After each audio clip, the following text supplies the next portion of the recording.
Hi, this is Joe again with another movie review. And this time we'll be discussing the 1971 musical, Fiddler on the Roof. Of course, Topol's the title character is Tevye the Dairyman.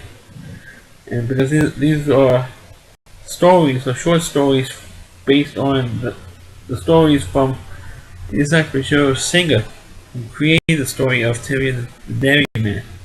Of course, this is, except for maybe well, later on you had Grease came out in the 70s, and of course like Chicago, but this is, well, even though Chicago won the Academy Award for Best Picture, this one is really the last really great musical. As much as I like Chicago, this is better than Chicago. Because this movie, of course, it's a 3-hour film, but it's worth watching.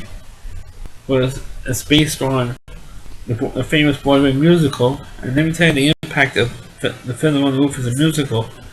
It was revived more times than any other Broadway musical in the history of Broadway. I'm going to show you how the impact of this film.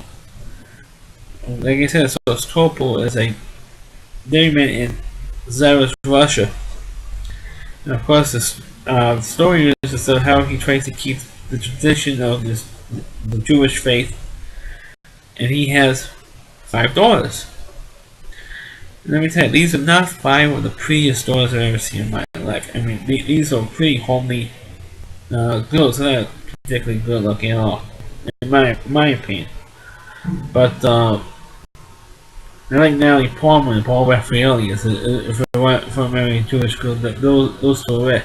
But the girls in this movie are not particularly, not all completely ugly, but not attractive to me. But in terms of the movie, it gives a powerful message on how Jews are treated throughout the world, and particularly in Russia, when the game pretty much moved out of certain sections that the Russian government at that time, of the Tsar, made certain Jewish districts, and after a while, after a few years, they kick them out. And they have been kicking them out. And of course, if you're a big TV fan, you will recognize the guy who plays the police officer, Louis, who was played by Louis Zorich, because he appeared in the Members Take Manhattan film, and also plays on one of the best television shows that was ever made on TV called Brooklyn Bridge. He played the grandfather in that. And he pretty much plays the villain in this. But he's trying to be sympathetic because he was friends with the main character. He tells him, look, since we're friends, we talk to each other, you know there's going to be a problem coming up. Because you guys are going to be forced to be kicked out of here.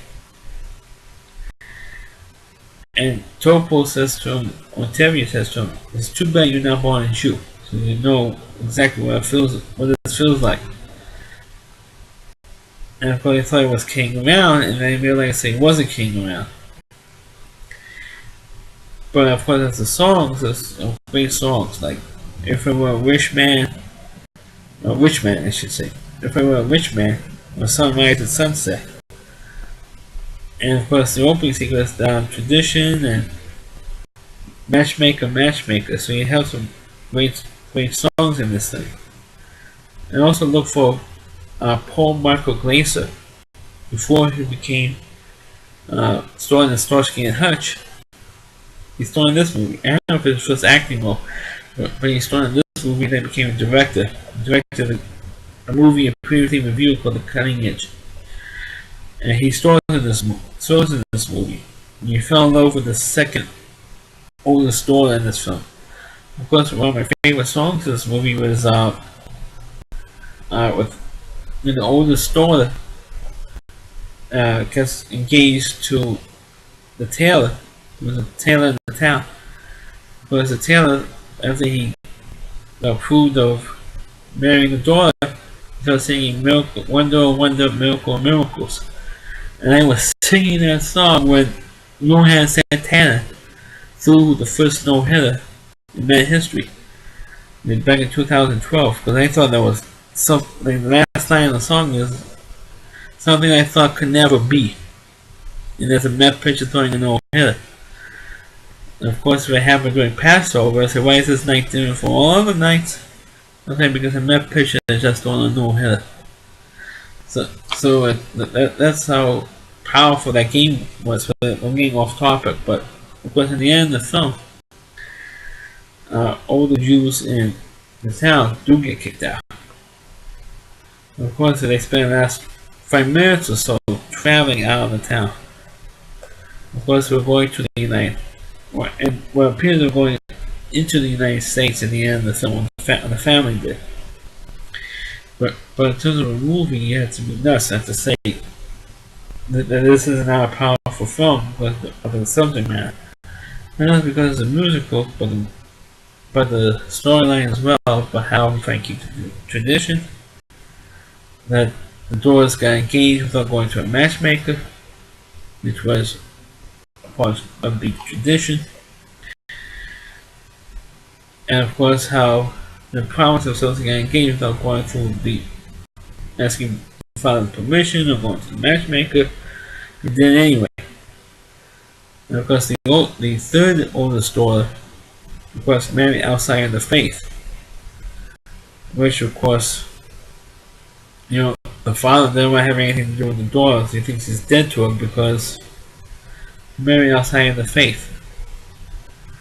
But I know I'm giving a lot of stuff away, but in terms of the movie, if you haven't seen this movie, the Fiddler on the Roof, I know a lot of people when they see musicals, they think they're watching Hammerstein films.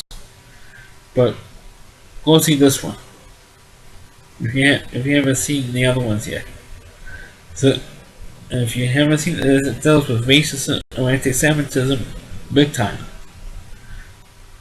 And the only movie that really deals with anti-Semitism more than this one, after this movie came out, was Schindler's List. The Academy Award-winning film Schindler's List, which they also did a review on that already. So please check this one out. And this one won 3 Oscars, but I know they went for best picture. Did not win for best picture. I think I forgot what it was, the 1971 movie that won for best picture. But anyway, I know it's not a Fiddler on the Roof. That's my review for a Fiddler. Please rate the video, please comment on, and please pass the video along on your Facebook pages or link it. And please subscribe to my channel, and thanks for watching.